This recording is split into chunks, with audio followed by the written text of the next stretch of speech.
Hey, how you doing? This is RJ. Today, I'm going to talk about Canon and how your quote-unquote progressive movement must destroy Canon.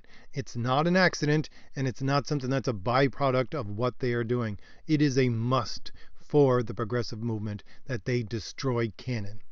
Now, when I'm talking about the destruction of canon, I'm going to apply it mostly to comics, but a lot of people have asked me to apply it to things like Doctor Who or Star Trek or Star Wars, and I would say that the argument that I'm going to give with comics would be applicable to all of those other things as well, because what I'm going to concentrate on is the destruction of canon as part of storytelling and simply use comics as my backdrop.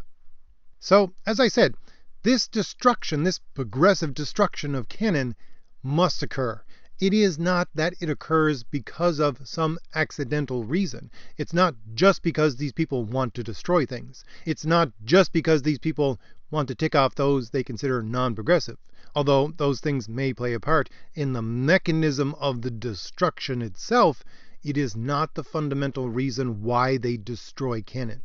Because even if you had a very nice progressive person who didn't want to hurt anybody else or do any of those negative things, they would still have a need to destroy canon.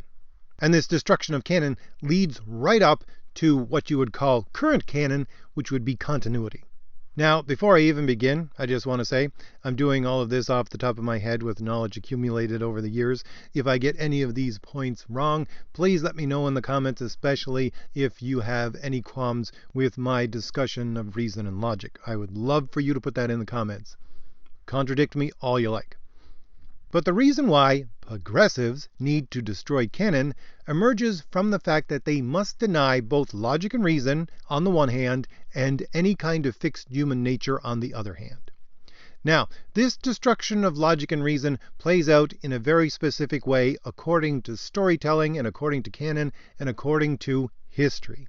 Now, my first degree was in history and I love history, and part of the reason why I love history is because really it's just storytelling in a different form.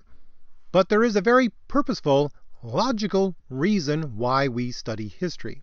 And the reason why we have history as a subject altogether is because what we want to do with history is try to predict what is going to happen in the future, and we do so by looking at the past. That is the logical reason for history. And the thing is that all of the educational institutions that we have right now, they're all based upon a medieval model. And even though the progressives who now control the educational system try to bend and warp this model as much as possible to make themselves look good and to teach their ideology, it's still based upon that old medieval university model. And that old model is based upon your traditional, ancient, and medieval logic. Not current logic, logic that can be reduced to something like game theory, and not logic dependent upon your Descartesian I think therefore I am, which, if you ask me, is the germinated seed of all of progressivism. No, it's not that kind of logic. It's ancient and medieval logic. And what ancient and medieval logic did was it took all of the sphere of human knowledge and subdivided it rationally and logically into different subjects. And so all of these subjects follow a logical and rational progression and reason for existing. And the reason why history exists, according to this model, is that we can try to predict what is going to happen in the future by looking at what has happened in the past. And the thing is that according to this rational and logical model, the only things that you can logically and rationally predict will happen in the future are things that you have already seen that have happened in the past. All of history would be a possible proposition, and a possible proposition needs to have examples of this already occurring in order for you to use it within your proposition to say that it will happen in the future.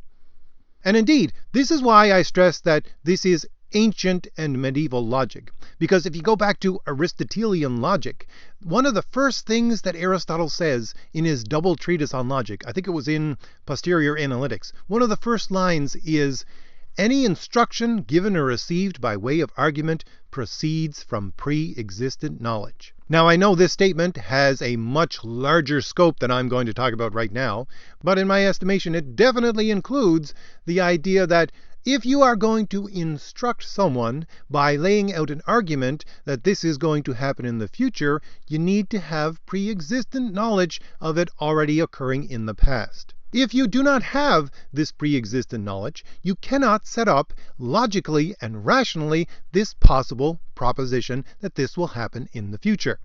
Now, I can hear a lot of people saying to themselves, well, what about what is going to happen in the future that we don't know about? Things like new technologies and all that kind of stuff. Well, that is covered within history because history itself isn't concerned with how technology is going to progress. It's concerned with human actions and human actions alone. And the thing is that, yes, we will produce new things in the future that we've never had before, but that's part of what has happened in the past, because we've always produced new things in the past, and we will so in the future. So we can take that all into account. Because what we're studying with history is not how these, let's say, technologies will develop in the future. It's how human beings will react to the situation that is caused by something new. It is how the human beings then will interact with what is going to occur, new or not, in that time frame. And this is, again, possible because we have fixed points of reference, first of all, from the past, and secondly, from a fixed human nature, which I'll get back to in a little bit. But the thing about your progressives is that they're always trying to sell you pie in the sky. They're always trying to sell you the idea that in the future we can build this social utopia of one kind or another. But the thing is that if you look at history, you cannot point to that as occurring anywhere within human history. Therefore, you cannot logically and rationally make an explanation, an argument that this will happen in the future. And the only way that they can continue to try to push this narrative that we can create this in the future is to destroy logic and reason, and one very specific kind of logic and reason, one very specific subsection of logic and reason, and that would be history.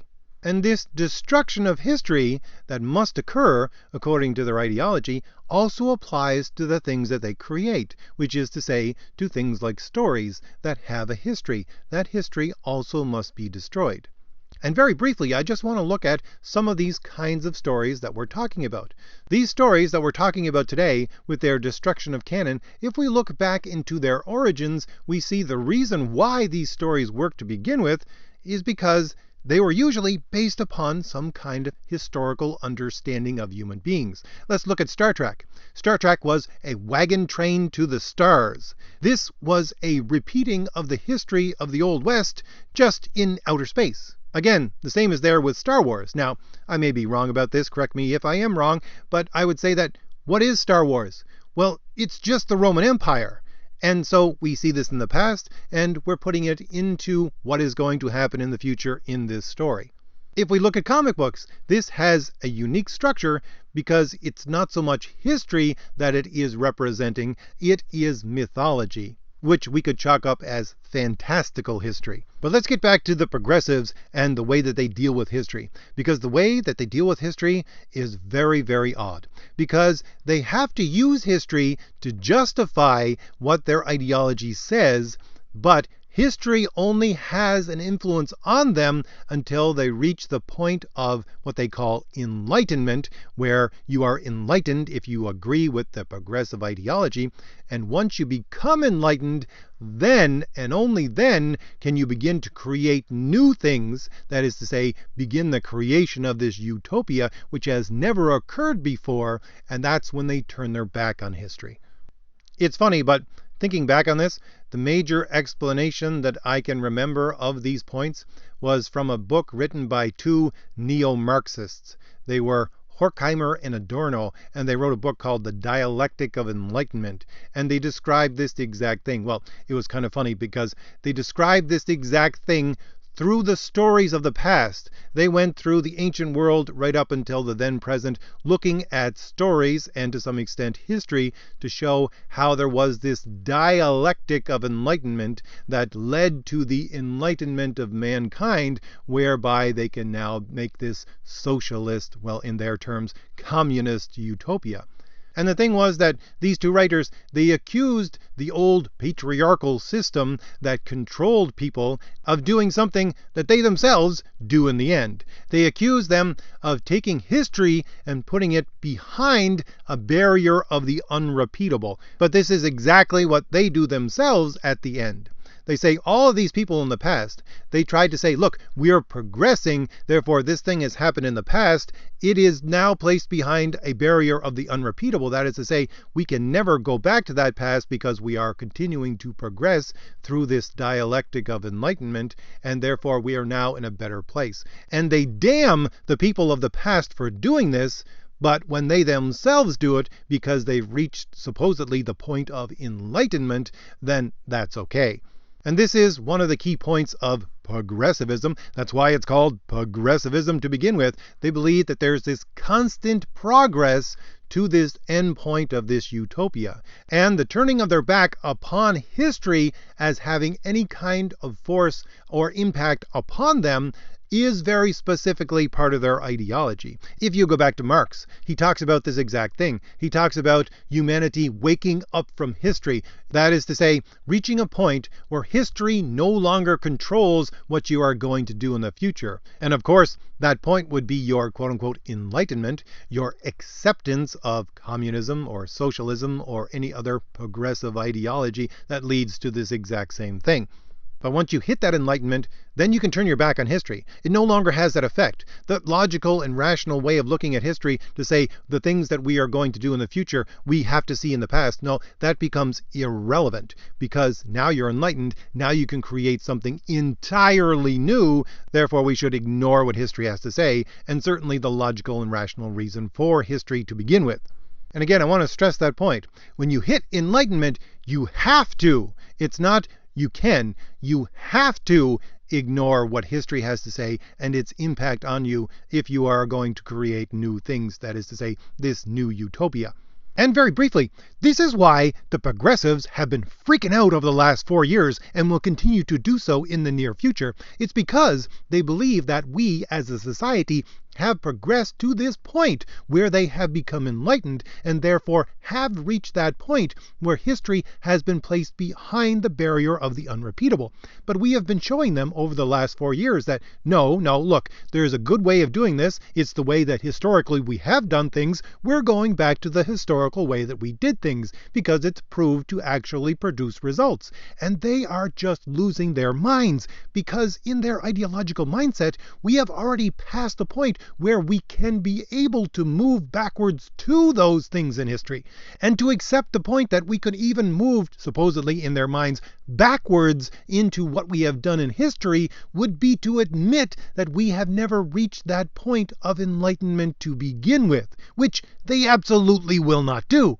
And again, these two neo-Marxists that were writing this book called The Dialectic of Enlightenment, what did they do to prove the point that we have become enlightened and moved beyond this barrier of the unrepeatable? Well, they studied stories and how this played out within stories. But it was never acceptable in those old stories until they got to the enlightenment part. Then it becomes acceptable to them, where we must turn our back on history. And in these stories, that turning your back on history is turning your back on what we would call canon. The history of that story itself should no longer have a logical and rational progressive impact upon what the character is going to do in the future.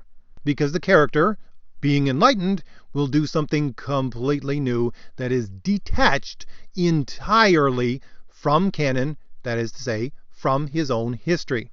And in the comic industry, there's a very specific point which we can point towards to show this exact thing happening. It would be the 2009 hiring of Sana Amanat at Marvel Comics. The reason why she was hired, she states this herself. The reason why Joe Quesada, who was running Marvel at the time, hired her was specifically because she did not have experience in creating comics as they have always been created.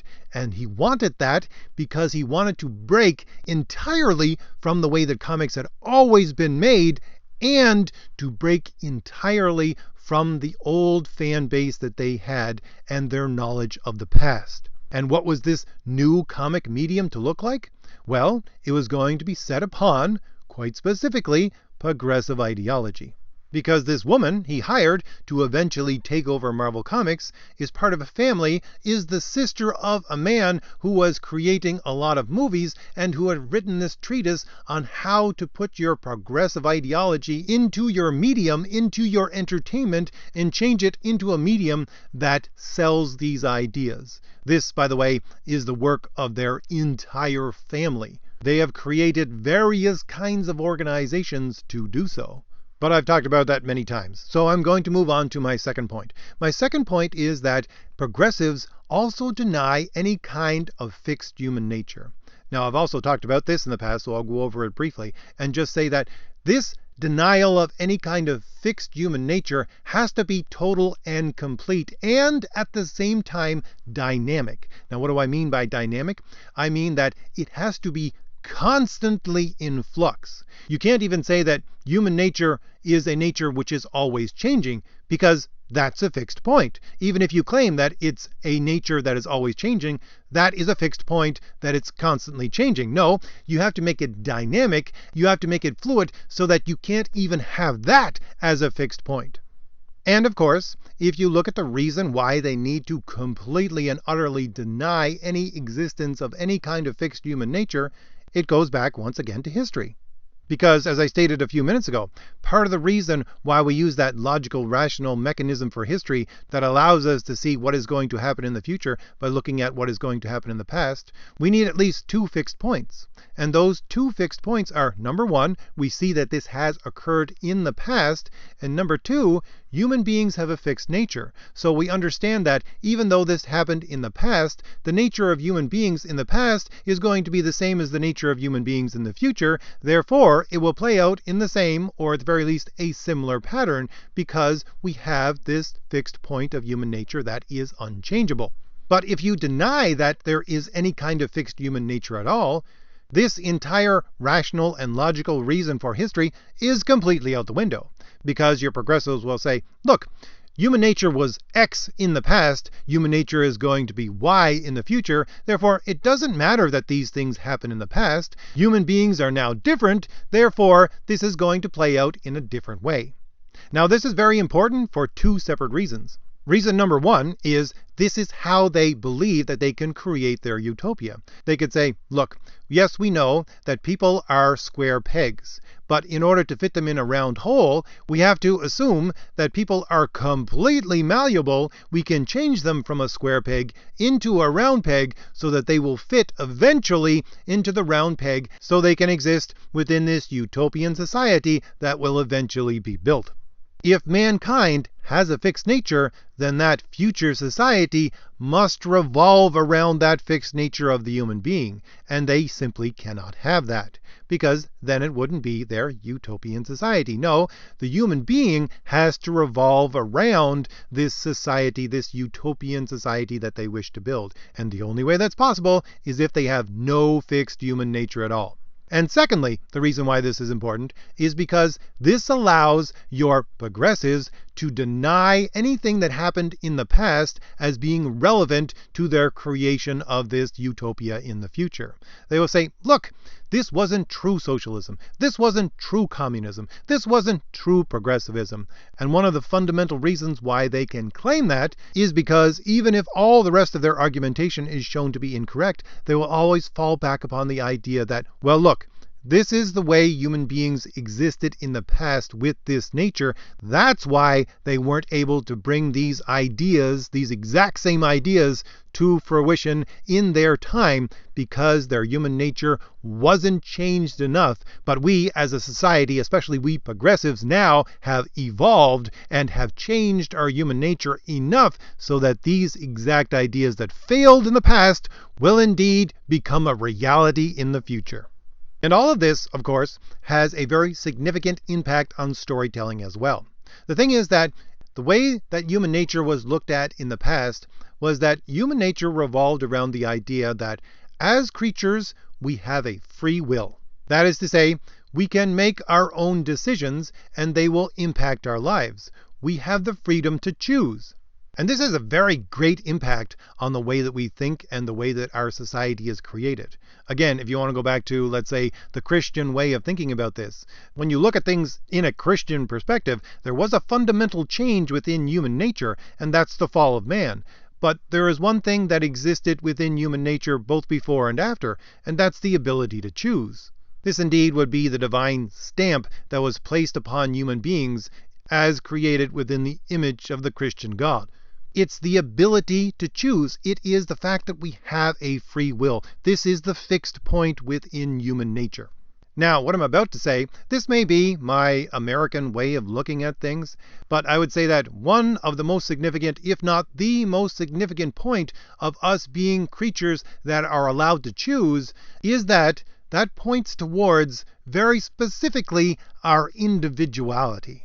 And the fact that as individuals, we must take responsibility for all of our actions because all of our actions come from our choices. So you, as an individual, you made that choice. Yes, other people can influence the way that you choose, but no one can change that fundamental part of your human nature that allows you to be the ultimate determiner of what you choose to do. And so, if you are the ultimate determiner as an individual of what you choose to do, then you need to take responsibility for that choice as an individual. But the way that progressives look at this is very odd, and indeed could even be seen as contradictory unless you delve deep down into it. Because on the one hand, they believe that people are what they call sovereign individuals. That is to say that you are completely free of any obligation whatsoever. This would include, by the way, any obligation that is placed upon you through any kind of history, whether it be the history of humanity, or whether it be the history of your country, or the history of your family, or anything else. The idea of the sovereign individual is that you choose for yourself, not constrained by any kind of responsibility or duty to anyone or anything at all except for yourself. But at the same time, on the other hand, they deny the fact that your choices have any real impact at all. Their ideology would convince you that as an individual, you really don't make any impact upon where your life is going to go by your choices. Sure, you can make choices, but those choices are simple things like whether I'm going to eat crunchy peanut butter instead of smooth peanut butter. It really has no impact upon your life. And if you wish to have any kind of control over your life, well, you must join the collective and take that little bit of power that you have and join it collectively in a political movement with the people around you, and therefore these political actors that govern this political movement will be able to help you as part of the collective, then have an impact on where your life is going to go. So the thing is that this idea of the sovereign individual is that your choices can lead you to the fulfillment of your passions, that is to say, just lead you into the ability to be completely hedonistic, while at the same time talking about the entire course of your life. Well, no, those choices really don't have any impact at all unless you become part of the collective, part of this political social movement. But there is something that connects those two seemingly opposed ideas within their ideology. It's the fact that what it does is it denies any kind of responsibility for the individual at all.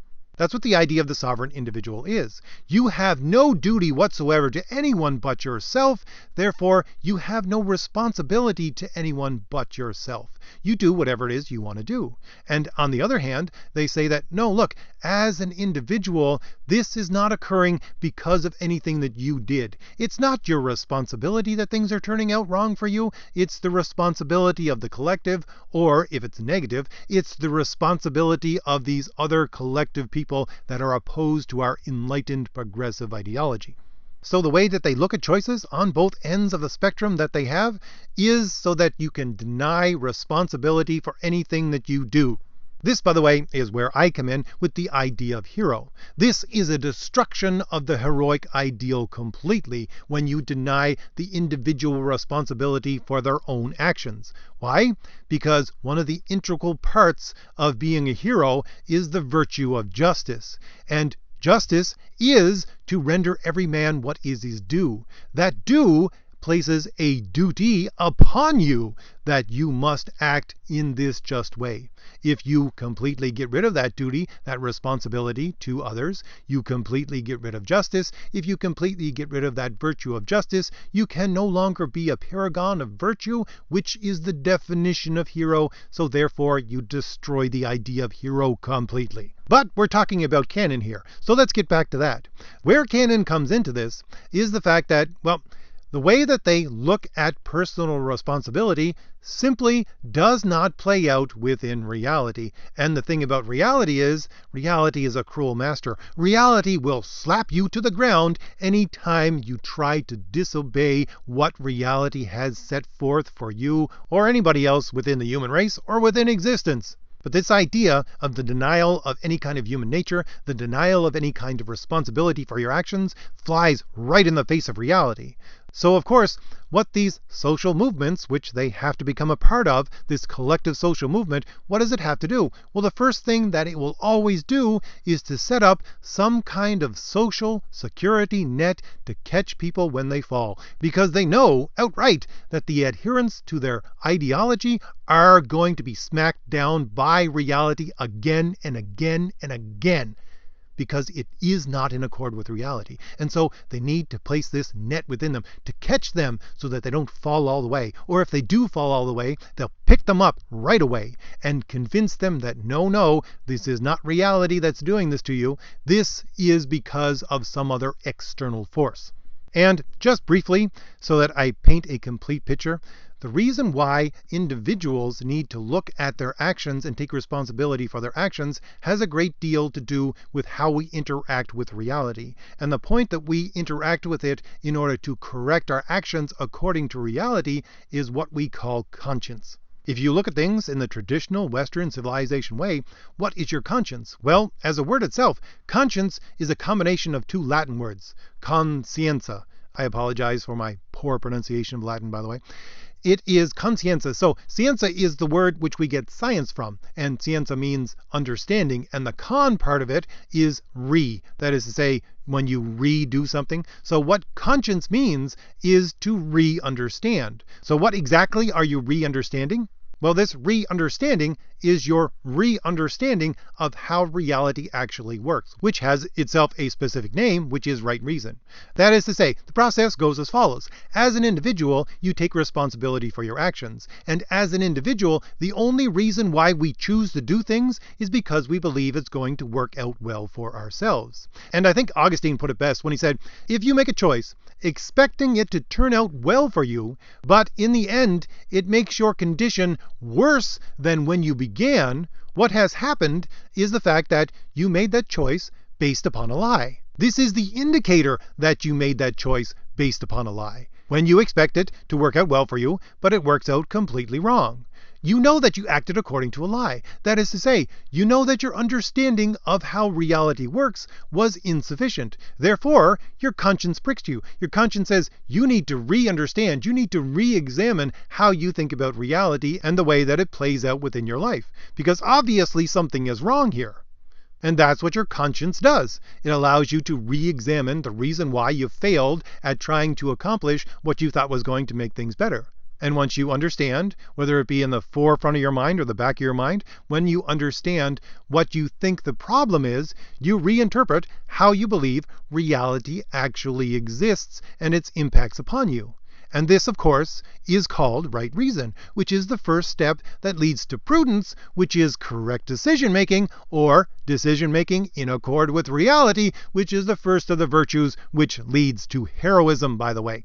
But to get back to your progressives and their destruction of Canon, the whole point, again, of what these political actors do on behalf of these progressives is to set up this social security net so that they make sure that these people never understand that reality is smacking them to the ground. They must be caught. They must be saved from this happening or from the understanding that this is happening. But within a story, this social security net doesn't have to be there, because the progressive writer writing a progressive story about a progressive character, they don't need to put in an extra social net in order to save this person from actually falling according to reality. No, since these progressive writers are the gods of this world that they are creating, what they do is they take that little social net and they bake it right into the so-called reality of their story. And this leads to the destruction of canon in several different ways. Because you have this progressive character, and of course, they don't have to take any kind of responsibility for their actions whatsoever. But as we can see from a lot of comic examples over the last number of years where you have these progressive characters, what happens is that these characters don't act in a way that is responsible whatsoever. This again comes from the idea of the progressive ideology that there is no responsibility for the individual for their actions. So they act in this way, but at the same time, the author must make sure that when these characters act in this way, they are affirmed. They are shown that these characters acting in this way is correct. This leads to all of the other secondary characters around them bending over backwards to affirm that what the main character did was correct. And at the same time, the reality of the universe within this story also must bend over backwards to affirm that what the progressive character is doing is correct. So there is a denial of any responsibility that leads from what has happened in the past, what has happened in the history of that story, and therefore a denial of canon. There is a denial of the universe and the universe laws itself to any responsibility for this character. Therefore, even if something happened within the last 5 pages, it can be ignored. That is to say that current canon or continuity, even if it just happened, can be ignored. Why? Because, of course, these characters are supposedly, in their progressive ideology, creating something entirely new and constantly progressing. Therefore, anything that happened in the past cannot have a significant impact on what they are doing in the present moment. And indeed, it must be denied as having any impact on what they are currently then doing, because to allow for that would destroy some of the fundamental principles upon which their ideology exists. And once again, I can't stress this enough. This is not an accident. This is a fundamental must happen if you apply their progressive ideology to a story. In order for your progressive hero to actually be progressive, they must constantly be progressing. They must constantly be creating something fundamentally and entirely new that is disconnected completely from anything that has happened before, whether it be 5 pages before, or 5 years, or 50 years before. In order to be progressive, in order to affirm the fact that this progressive ideology is true in every way, they must act in a way that is completely without responsibility, and history be damned. Anyway, if I've given you anything new to think about, hit like, hit the shield in the lower right-hand corner of your screen to subscribe, and leave me a comment. Tell me what you think about all this. Alright, I'll see you later. Bye.